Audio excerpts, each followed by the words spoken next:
Friday, everyone. Welcome to episode number 16. This is a Carolina Reaper-less episode. Last week was terrible. Painful.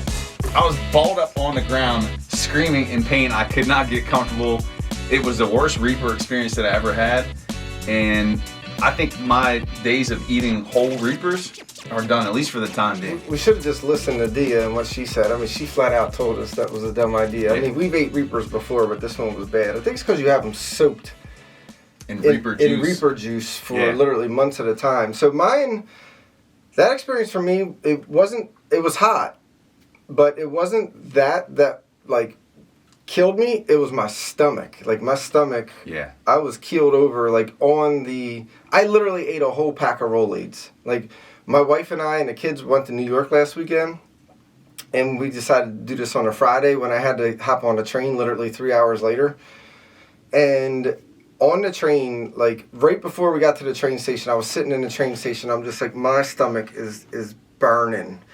And my wife's like, why don't you just go to the store and get like Tums or something? And I walked in, and I kid you not, like the Rolaids were right there, and they were just like screaming my name. So I bought 2 packs, and I literally ate like a whole pack of Rolaids in the train station because I wasn't dealing with it on that train. So wasn't my worst experience, but out of that one, it was my stomach that tore me up. Same here, chest pains, stomach pains, and thank God that's over, and we are back with a brand new episode.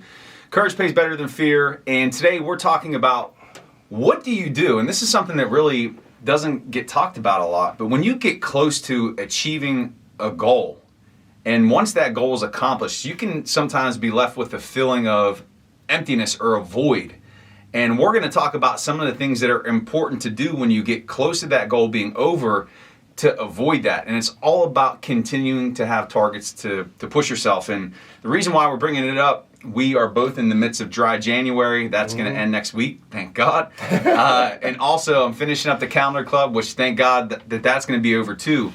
But just talking about the importance of why you have to have something to just pick up on right when you're done. So that's going to be our topic for today. No Reapers, but we do have a Furious 3, right? We definitely have a Furious 3. Let me flip my hat around here. So first question would be, so I know your mind, and I know you very well, and I know your mind can go into some very dark places at times. Mm-hmm. And we went on a 10-mile ruck the other day to help you finish off that day of miles you had to get in. So during this whole time, what was probably the darkest thought that you had because of this challenge? At this challenge, like, because a lot of this is mental, right? A lot of it's physical, but it's actually more mental than anything. Yeah.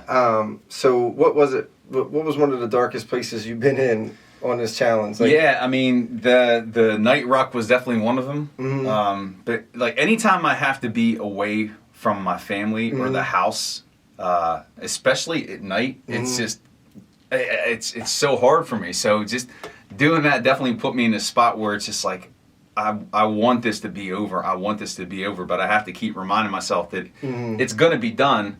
But then also too, I did it to myself.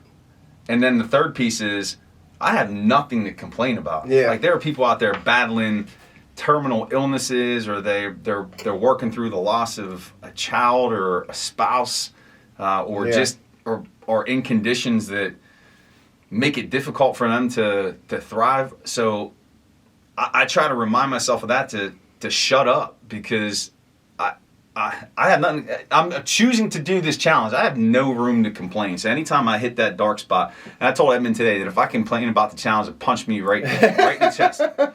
Is he complaining right now? No, I'm not complaining. No.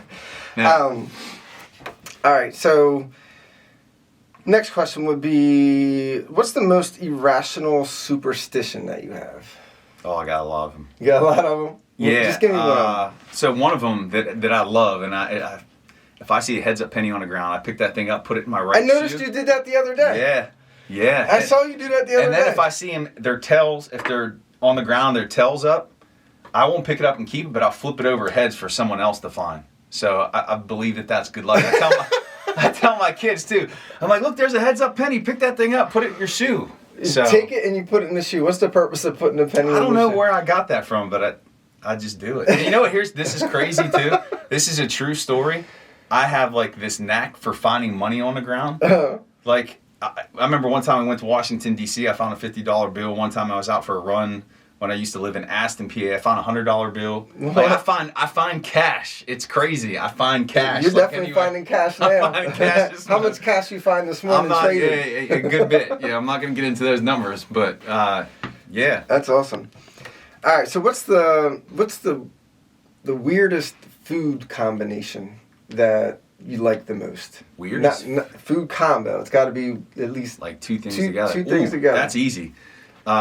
Two Stones. Shout out to Two Stones. This message is brought to you by Two Stones. They got a burger, jalapeno peanut butter Peppers. burger. Peanut butter? Peanut butter. And you think it would taste like shit. I don't care anymore. I'm not a Prince boy. I didn't care less. It's the most delicious thing ever. So if you jalapeno peanut butter burger. Yeah. And this is at Two Stones? It's a Two. I forget what the name of it. It's a PB&J burger. Maybe there isn't a jalapeno on it. Maybe I just got it on the side. But you wouldn't think it's a good combo. It is outstanding. That's cool. And then you ever have peanut butter wings? No. They're so good up at Penn State. So my wife and I go up there every so often to just go spend some time. But one of the, I think it's called Pickles, is the bar. They have amazing wings. And they have like peanut butter wings. I've heard of a place called Pickles before, I believe. Slamming. Sweet. All right. Yeah, Well, that does it for your Furious 3 Furious today. 3. So not too bad. Let's jump into it. So goals are important. We're almost through January. You set your goals before this month kicked off.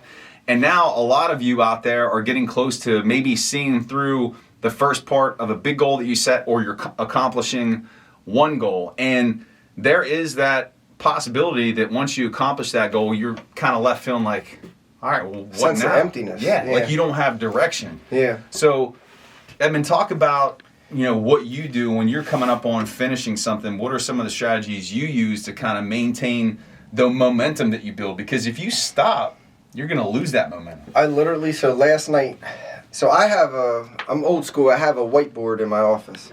I love my whiteboard. And, I know the end of January is coming up. I'm like, all right, I got 6 days left. Dry January ends. What are you going to do? Are you going to continue through? Or are you going to moderate? What are you going to do? And then also like my exercise routine. And then, we had a great month financially with business and, my other businesses, January. So I'm like, I can't let the momentum stop. I got to keep it going. So I literally was on my whiteboard last night just brainstorming ideas. So one of the best strategies you can do is just get it out of your head and get it down on paper. Yeah. And it does not matter, what the thought is. Just get the thought written down. That's what I do. I put it up on my whiteboard and I sit back and then I look at it and I'm like, okay, that's something I really want to work on. That's something I want to continue. And then what I do is I take that and I align it with my long-term goals that you and I set over the... those are your yearly goals. Yeah, those are my yearly goals. Mm-hmm. So I always try to align those short-term goals and see how they align with my long-term goals. And it'll continue to give me that momentum throughout February, March. Like I redid my fitness goals. For example, my fitness goals, like my diet was not on point, I would say from August through December. And I'm like, man, I'm putting all this work in. I should be seeing way more changes than what I'm seeing now. Like I know Jeremy and I are working super hard. I'm like, what's the one piece you're really missing? And it was my diet. Yeah. And I made that one little tweak like in the middle of January and it made a huge difference. Yeah, lost like 12 pounds in like, I don't know, about a month's period, almost a month. So I'm like, man, the diet really was a key component of that. So now I'm going to take that diet piece and I'm going to, because health and fitness is a long-term goal of mine. So now I'm going to take that component and roll it into February through spring and see how much further it takes me. So it's just, get it out on paper, man, whiteboard it, draw it down, put it in a notebook, whatever. Just get those thoughts out of your mind and written down, and then you can analyze them. Right, and here's really what it comes down to, and I've got two things that I want to hit on here, is when you're done with one goal, before that goal is done, you have to have your next goal set or the next part of your goal. Because here's the thing, you never arrive. If you feel like you accomplish a goal, I'm good now, I'm just going to sit back and relax and get complacent, all that progress that you made is gone. Yeah. Because you're going to have to work twice as hard to get where you were. So you've got to set targets to keep yourself pushing. It doesn't end. It doesn't. There's no, David Goggins, one of my heroes, always says there is no finish line. If you have a finish line mentality, like when I finished this calendar club, that's it, then I didn't get out of the experience what I needed to. Yeah. Right. I mean, could you imagine literally doing the calendar club and then like not continuing to run after no way 500 some miles? My body would probably be in withdrawal. Yeah. Yeah. Bad. I mean, that's the thing about goals, man. Like they're hard. They're not easy. And then when you get to the end of them, all that work that you did for that one goal literally could just vanish if you don't have something set up for the next time. Right. And a lot of people talk to, when it comes to goals, that, I got this, I'm good, whatever. But we often talk about you always want to be the best version of yourself. The only way that's going to happen is once you accomplish the one goal, then you start pushing to the next, and you just keep stacking those successes on each other. Yeah. And that's really going to push you into successes that you didn't even think were possible. So if we can give one recommendation to you is have that next goal set. And for me, part of one of the reasons why I'm doing the calendar club is because I'm running a marathon in April, which is going to seem like nothing. Yeah. But I'm trying to break my personal record for my fastest time. I think my fastest was 3 hours 31 minutes. I want to get into 3:20s. So once this is done, I'm resuming my marathon training immediately. And then once that's done, I'm going to run a 50 miler in the fall. So having those targets. But then the last piece that I want to put out there that's important when you get close to achieving your goal, and this is something that we're doing, you got to celebrate. We are putting it in next Thursday. Yep. You got to take the time to just sit back, and not for super long, take a day. Yeah. But just be like, wow, I did that. Yeah, absolutely. Take the time to celebrate. So you have to celebrate your small wins, right, to really appreciate them. And celebrate doesn't mean you need to celebrate like us or how he's going to or however. Like, how am I going to? What does that mean? I'm curious on how this is going to turn out, what the celebration is going to look like. But yeah, celebrate your wins. Whatever you got to do, right, to celebrate your wins, do it. Whether it's go to dinner with your spouse, talk to your spouse, maybe get a free night off and just sit and do absolutely nothing. If that's what you want to do to celebrate, you have to celebrate your small wins. Yeah. We did it as, if you remember, as teachers, or as administrators for our teachers. Whenever there was another freaking program we had to implement or something else that was handed down that we had to push in the teachers' laps most of the time. We celebrated small wins. So that way there would be teacher buy-in and all that other stuff. So do it with yourself. Yep. You got to celebrate, appreciate yourself, acknowledge yourself. We always talk about gratitude for others and gratitude for the experiences that we have, but appreciate yourself and the hard work that you put in to get yourself across the finish line. And that's tremendously important. And I think we hit that topic pretty good, man. Yeah, no, I'm good. Yeah, tell us about Replace Your Employer. Let's get those plugs in. So let me tell you, Replace Your Employer, right? So we had a unique experience, and I'm not going to get into the details of it. We started a boot camp 2 weeks ago, and last week was the second week. And we had a hater, right? And we were on Zoom, and with probably over 100 and some people, and I'm just going to put it, we got hacked, all right? Now, the hack wasn't that funny, right? It was a big hack. It was a big hack.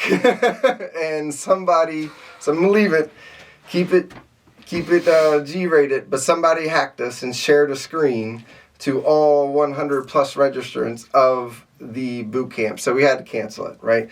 So now here we are, we're trying to figure out how to secure the meeting because, we thought we're giving free content, we're helping people, but you're always going to have haters doing stupid stuff like that. And that was our first time, so we learned from it. So thank you, hater, because now I learned how to use webinar on Zoom. Can I plug in the David Goggins quote there about haters? Go ahead. You'll never find a hater doing better than you. Oh, that's true. That is absolutely true. So you know who you are out there, right? We know who you are. When you're out there and you're hating, go ahead and compare your life to everybody else that we're sitting here and try to help, right? I hope that makes you feel better about yourself. So there was that. But now we're continuing, right? We're moving on. We don't stop. So we're just going to secure the Zoom meeting through a webinar, and then we're going to continue to have our free boot camp for the next 3 or 4 weeks. We will be resuming covering last week's topic, which is seller financing, right? How to get deals without using your own money. And we're going to continue this boot camp. So there will be a registration link dropped, a new registration link with a webinar dropped into the Facebook groups of Replace Your Mortgage subscriber group. And once you have that information, feel free to join us. Awesome. And Replace Your Dollar will have their very own boot camp coming up in February. Nice. That's the 20th through the 23rd. You can check that out on my Facebook page. It's also in all the Replace Your University, Replace Your Mortgage subscribers. If you have any interest in learning how to trade successfully, you and I could work together one-on-one. I could walk you through point A to point Z to help make you a profitable trader using the education from real life trading. I was trained by the best, Jeremy Newsom. Let me help you through Replace Your Dollar. And it's going to do it for episode 16. The last thing that we've been doing as we close out the show, sending some gratitude out there to a special person or someone in your life that you just want to give some love to. This one, I'm gonna give some gratitude to my wife. She's been, super helpful throughout this last month. And part of my transition with the whole, working out and stuff, like I said, I've been missing that diet piece. I know myself, I'm not going to take the time to cook those meals and to do all of that.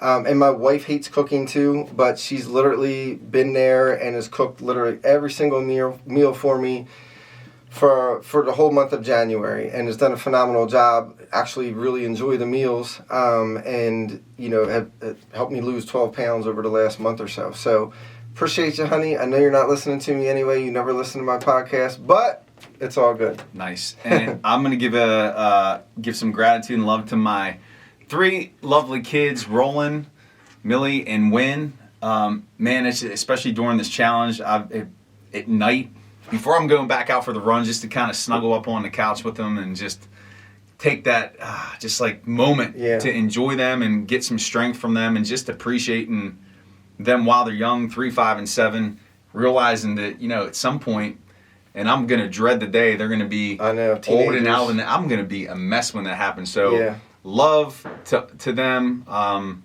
They make my world everything. So take the time now. Yep. And we're taking the kids to the trampoline park tomorrow, man. Trampoline park tomorrow. Getting it in. That'll be a good time. Yeah. And that's the one thing I love about what we do, right? It is Friday, 1:30.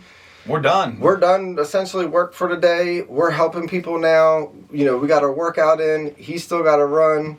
20 some miles. But the best part is, if I want to cut the rest of the day off, I get to go home and, and be with the kids if that's what I want to do.